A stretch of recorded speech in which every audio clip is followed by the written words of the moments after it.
This is just one of the beautiful teapots I've picked up at thrift stores through the years.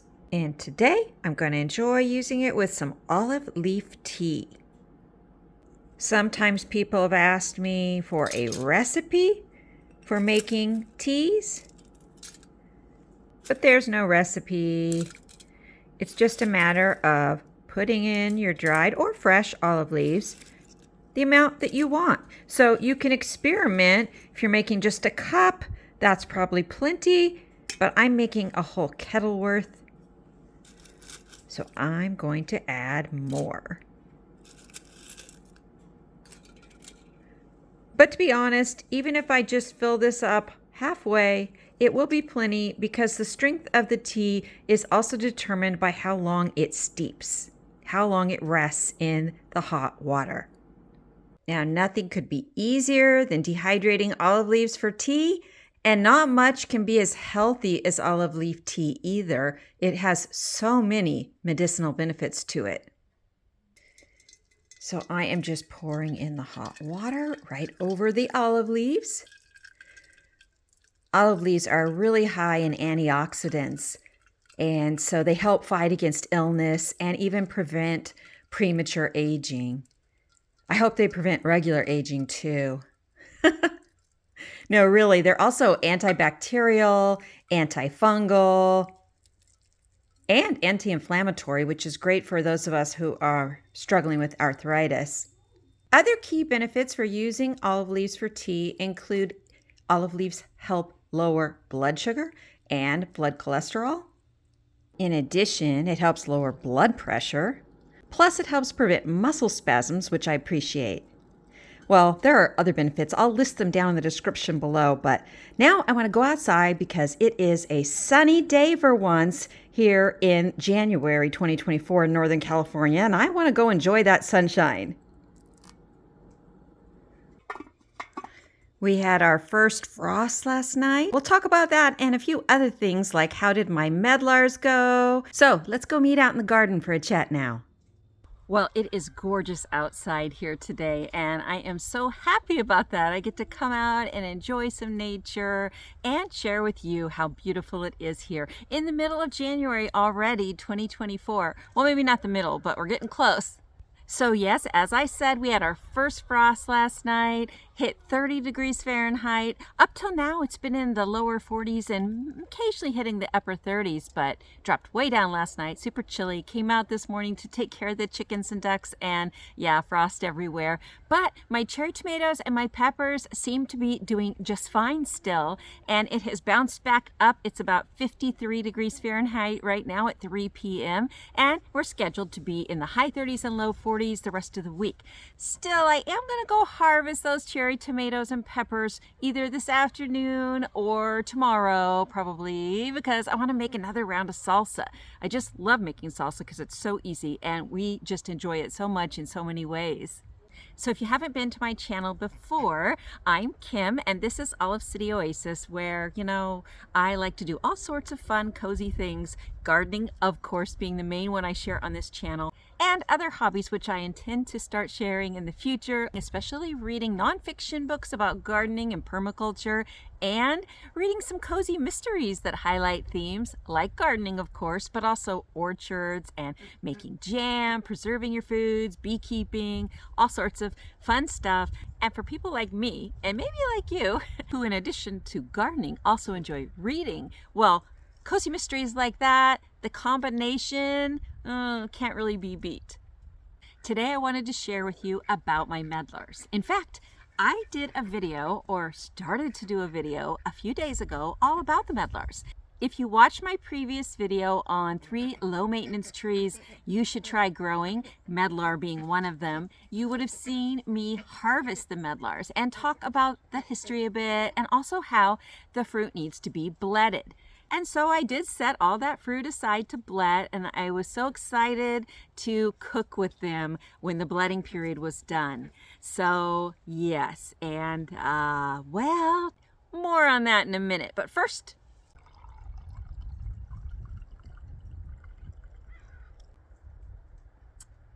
wow, that's really good. I really do like a slightly savory tea. I don't add anything to this, sort of like when I make oregano tea. It's just straight olive leaves and water. It's so soothing, and the whole time I'm drinking it and enjoying that soothingness, is that a word, soothingness? I'm also realizing that I am taking in all those health benefits. Anyway, about the Medlars. Well, the bledding process went great. In fact, I will insert some footage here to show you how wonderful the Medlars looked after their 6-week bledding process. And today we're in my kitchen for a quick but fun rundown on what we can do with Medlars. So this is what the Medlars look now that they have been bledded for 6 weeks. There are a few like this one that retain the golden color that they had in the fall, but even these are starting to soften. Those are just not fully bledded yet, but I'd say 98% of them are done. This one, for instance, very soft. I can squeeze it quite a bit and the pulp starts to come out. And there you can see the rich dark color of the flesh inside. So what went wrong? Because you know something went wrong. Otherwise, I would have put up a Medlar video before this one. Well, in the past, when I have processed my Medlars, I peeled the skin off the Medlars before I cooked them. And then the seeds pop right out. And then I would proceed to make jam and such. This time I was going to make the jam and the tarts and some Medlar cheese.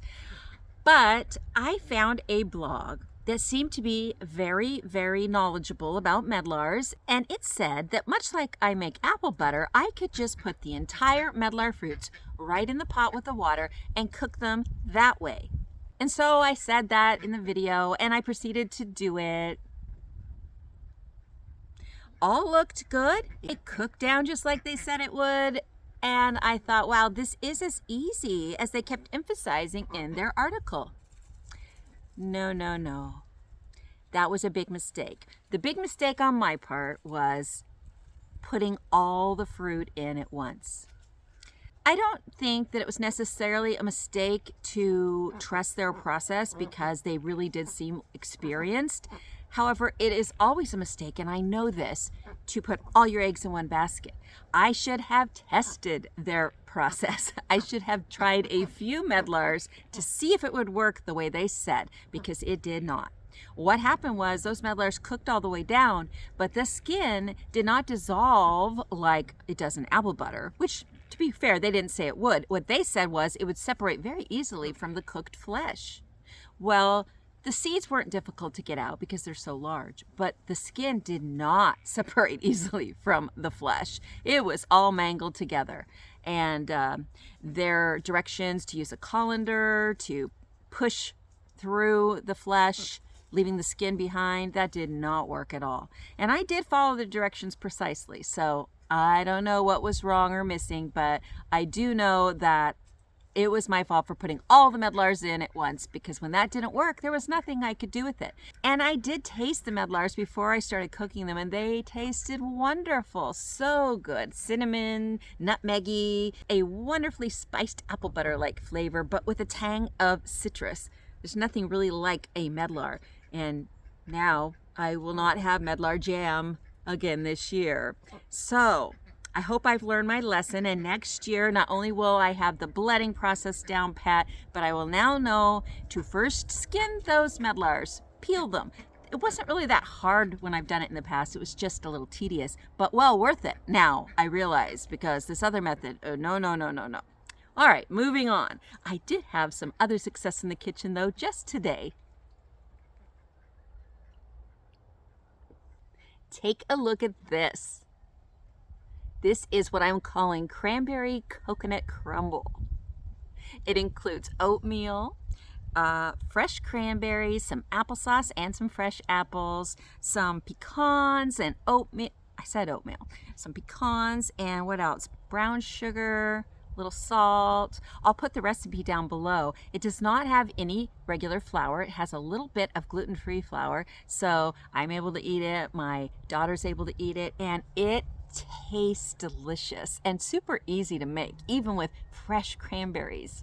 Now, I can't claim to have made up this recipe myself, although I did alter it a bit, But if you've never watched Robbie and Gary Gardening Easy, which you probably have if you're here, but that's where I got it from. She put up a video a day or two ago about this particular recipe, and it was kind of funny watching it because she cooks a lot of the way I do. She substitutes things in as she goes, and she just sort of approximates the measurements of things. And you know, she usually makes it with fresh apples, but she used applesauce this time and threw in coconut, so I took that from her. But I used different measurements on things like the sugar, and I used all butter with no oil. It was definitely not just inspired, but heavily helped by her recipe, and now it's a new favorite. Everybody in the family really liked it. Well, except my youngest. They do not like coconut, so that was a no-go for them. But if you like fruit crumbles, this was not only simple and quick, but it is good. It is delicious, especially warm.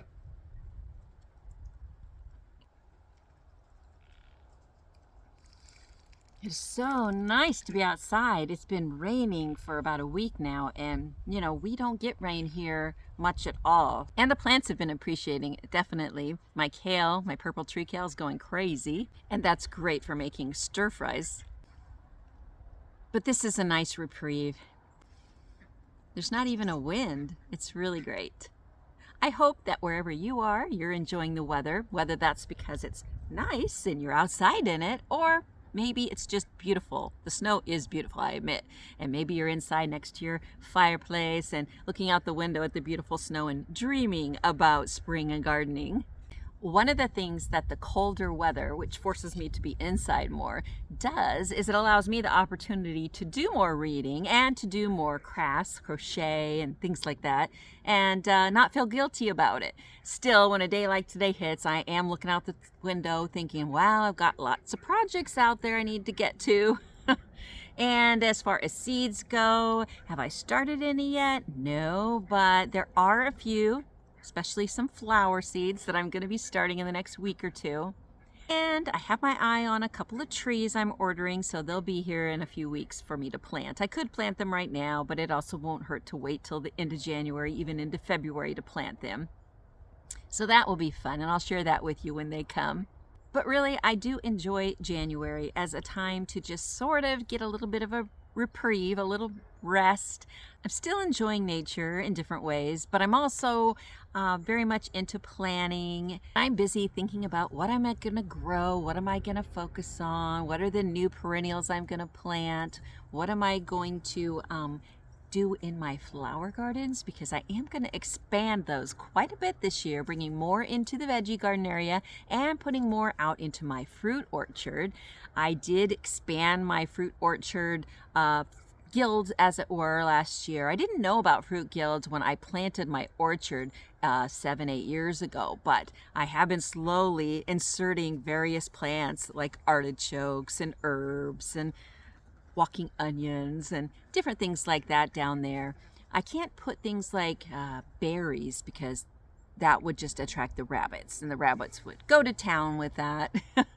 Other than squirrels, they're about the only wildlife I have to worry about at all getting to my food crops. So I just won't plant things they like. They've left my artichokes and onions and fruit trees pretty much completely alone, so I'm happy with that. As I mentioned in my last video, one of the things I'm going to be doing is growing more food for my chickens and ducks. So I'll talk to you about that because I know a lot of you also are raising chickens and ducks. And then one of the other things I really want to concentrate on, and I will be doing a video for you on it in the very near future, before the end of the month, I'm sure, and that is things that I'm growing to replace similar items, mostly due to stomach issues, digestive issues I have with a lot of vegetables, to be honest. So I've come to learn through experimenting over the last 6 or 7 years that I can use things like, say, garlic chives or society garlic to replace garlic, because garlic bothers me greatly, but society garlic and garlic chives do not, even though they give me that great garlic flavor. The same can be said for walking onions rather than bulb onions. But there are many other things that I have realized recently that I grow as alternatives to more typical traditional crops. And so I thought I would share those with you in case any others of you have issues with, well, digesting certain vegetables and fruits. In addition, some of these things that I grow because they're far more pest resilient than some of the more common things grown. An example of this would be growing purple tree kale rather than growing cabbage. I've almost never seen a pest come near my purple tree kale, but try to grow cabbage even under cover and something is always bound to get to it. And it takes so long to grow to maturity, whereas purple tree kale is constantly ready to harvest year-round in my area. So yes, I have about 15, I think, maybe a few less, maybe a few more, crops that I want to share with you, foods you can grow that will maybe benefit you. And I'll get that out for you soon. Meanwhile, I am going to enjoy my crumble. By the way, this was another thrift store find. I got this plate a few years ago for just 50 cents. I do like thrifting.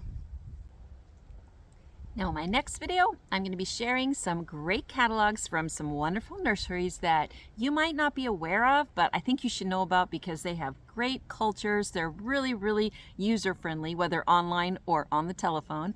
And telephone, nobody says telephone anymore. On the smartphone, on the phone. They have great deals and stuff you may not be able to find anywhere else. Meanwhile, I hope you're enjoying the new year so far. I know I am. I love the new year, such a fresh start. So many things we can think about doing and plan how we're going to achieve what we want to achieve this year. I'm not really big into New Year's resolutions. In fact, I'm not into them at all, but I am into thinking about what do I want to do this year. It's exciting. And well, I am excited about plans I have, both for the garden and for my life in general. Gonna take another road trip pretty soon. How about you? So I will see you again next time. If you haven't yet subscribed to the channel and you enjoy this kind of content, well, go ahead and do so now. It doesn't cost anything, and that way you'll know whenever I upload new content. Have a great week, and maybe go get yourself some herbal tea out of your garden, or some olive leaf tea if you can find some olive trees nearby. Hey, maybe you should grow one yourself. Happy 2024, and happy planning.